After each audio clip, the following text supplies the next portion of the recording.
नमस्कार हो भाई लोग, हम बानी आप सबके छोट भाई अनीश कुमार।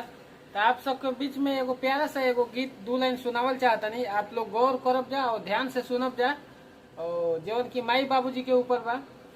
आप लोग सुनब जा और कमेंट के माध्यम से एगो प्यारा सा कमेंट करब जा, ठीक बा।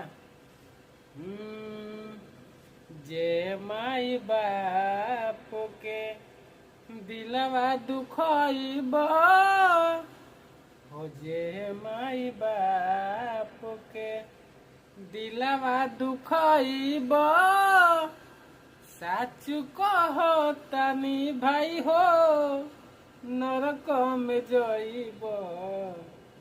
जे माई बाप के दिलवा दुखइब, साचु कहो तनी भाई हो नरक में जइब। जे माई बाप के। अगर ये गीत अच्छा लगा हो तो एगो प्यारा सा कमेंट कीजिएगा और भाई को सपोर्ट कीजिएगा, ठीक है। Love you.